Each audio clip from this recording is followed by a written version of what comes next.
Almost 250 years after the cataclysm, earthquakes wrecked the land around Verteron in Elysia.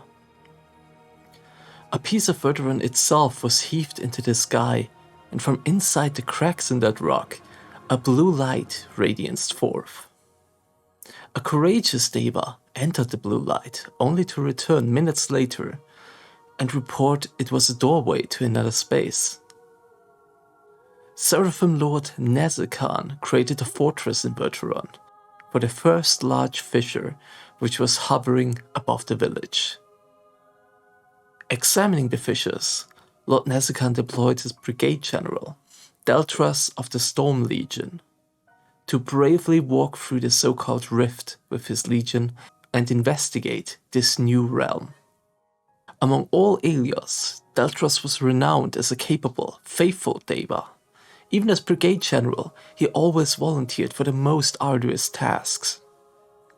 He claimed that his success in battle came not from leadership, but from his legion's camaraderie. Unexpected and unaware, the Storm Legion traveled through into the most terrifying and yet beautiful land, the soon-to-be-called Abyss. Eerie calls echoed through the blackness of the abyss. And before long, the Storm Legion was attacked by hordes of Balaur from the Bazara Legion, and the battle between the two legions began.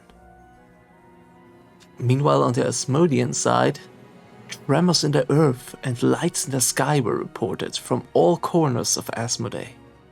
Shadeen Lord Marketon, fearing they might be omens of something terrible, sequestered himself away and intensely studied these portents. On the streets of Pandemonium, in the villages and farms, one rumor was on everyone's thoughts. The Balaur were returning. When Lord Marketon emerged from his tower, he said the portents were clear. A doorway would be opening in the desert of Morheim. A doorway to another place, and something would be coming through. Lord Azphel ordered Lord Seekel to lead a force to Morheim immediately, to force the invaders back from Asmodee. When they reached the deserts of Morheim, the air itself crackled with etheric lightning. Following Marketon's prophecies, they set their camp in the desert and waited.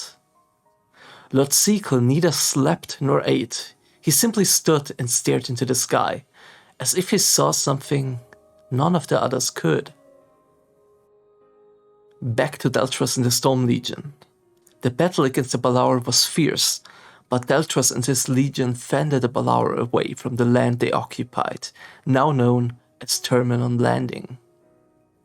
However, victory came with a high cost.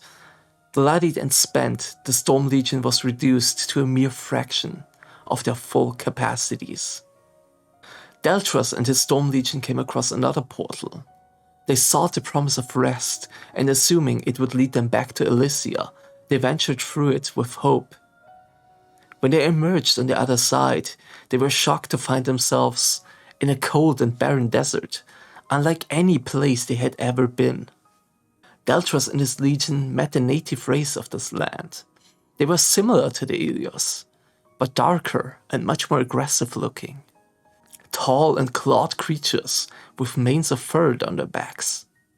And here is where our story splits into two different versions. Both tell a different version of what occurred on this first meeting of elyos and Asmodians. One told by the elyos and one told by the Asmodians. The elyos story says, Deltras introduced himself to the unknown race. He announced himself as emissary of Elysia and made plain his peaceful intentions. A commanding figure stepped forward, addressing Deltras in a strange tongue. Seeing Deltras' incomprehension, the man spoke in the ancient Atrean dialect, which is still known among Deva. Deltras was shocked to discover that the man was none other than the Empyrean Lord Seekel. Deltras knew his history. Lord Seekel had joined in Lord Azphel's reckless aggression and caused the destruction of the Tower of Eternity. Deltras knew there would be no reasoning with the brutish Asmodians.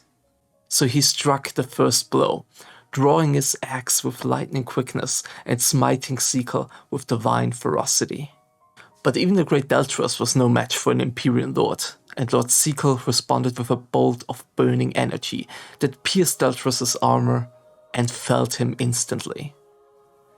The rest of the Storm Legion, realizing the immense power of Lord Seeker, were forced to call for retreat, but after only 10 people entered the rift quickly closed up behind them, leaving the rest of the Storm Legion stranded in this unknown land, surrounded by Lord Seeker and an army of Asmodians. The Storm Legion fought valiantly until the end, but ended up slaughtered. We also have some information from Deputy Lamipedon, which was under the command of Deltras. He says, Brigade General Deltras of the Storm Legion. We were under his command. The Storm Legion was sent to explore the Abyss. We ran into Draconauts and soundly thrashed them. We explored further into the Abyss, thinking there would be more of them.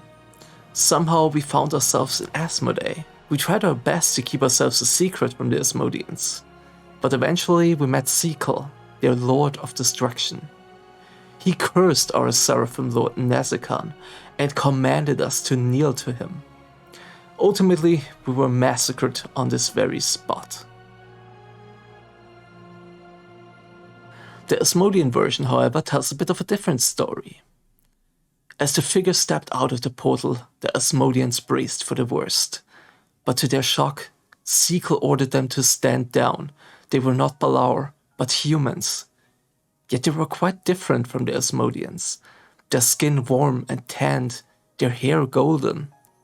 Their leader stepped forward to address the Asmodians, a deva of prideful bearing, dressed in elegantly jeweled armor. He proclaimed himself as Deltras, leader of the Storm Legion, the pride of Elysia and the manifested will of Lady Ariel. At the mention of Lady Ariel's name, Seeker bristled. Seeker made plain his feelings for Lady Ariel and all those other traitors that followed Israfel's plan. Deltras continued to boast of the glory of his Seraphim Lords, casting insults on the Asmodians, calling them abominations that never should have survived the cataclysm. Lord Seeker would hear no more. With one swift gesture, he drew a bolt of Davic fire from his soul and pierced the breasts of the prideful Deltras. The Storm Legion stood paralyzed in fright at their leader's death, as the Asmodians started their attack. After a brutal slaughter, only a few members of the Storm Legion managed to escape through the rift. We also have some confirmation of this by Topher, a shadow executor in Morheim. He says, "Oh, you don't know the story? I shall summarize it for you then. Deltras discovered a portal from Elysia through the Abyss to Asmodee. When he and his men arrived, they ran into a force of Asmodian Archons, led by Lord Seeker himself. Lord Seeker slaughtered them all naturally. Now they wandered the desert, unable to return to the flow of ether. We should respect the elyos as warriors. The elyos are worthy opponents. Though we will defeat them, we should not disrespect them." Nobody knows how much of either of those stories is true. Nobody knows who started the attack or who was at fault. But the outcome of this meeting can be told. Only 10 men of the Storm Legion escaped the slaughter, and only 2 of those 10 found a way to Elysia. The 2 of them, Triton and Acarius, came to Sanctum as swiftly as they could on their bloodied wings. Bowing before Lady Ariel, they made their report that the other Imperial Lords had survived and their followers now walked the path of darkness. The Seraphim Lords were furious and they took action. They declared war on Asmodee. No elyos shall show mercy towards their opposed race, the Asmodians. Not long after, the Shadim Lords received a report by a local deva that the elyos were coming back from unexpected rifts to Asmodee. The Shadim Lords retaliated to the mockery and trespassing of the land. Legions of Asmodians in the Abyss were ordered to take the war to the elyos rather than the war to them. So the Asmodians ventured through the rifts in Asmodee and arrived in the Abyss. There they built a fortress called the Primum Fortress and hunted for the elyos. However, instead of the elyos, they found their ancient enemies, the Balaur. After a gruesome battle against the Balaur, the Asmodians had not much time to rest, because the elyos appeared and started their attack. The Asmodians desperately tried to defend their fortress, but under their leader Lord Kaisenel, the elyos were too strong. Just as everyone thought the battle was decided, Lady Lumiel appeared. Lady Lumiel activated a gigantic force field that pushed the elyos away and into the depth of the abyss. Lord Kaisenel no longer having the upper hand in this battle, he ordered the elyos to retreat. This was only the first battle of many to come in the abyss. While the Asmodians had their Primum Fortress, the elyos had the Terminon Fortress. With that, both factions had secured their foothold in the abyss. And so the war between the two races began, the Abyss War. But neither of them should forget about the mighty and dangerous Balaur.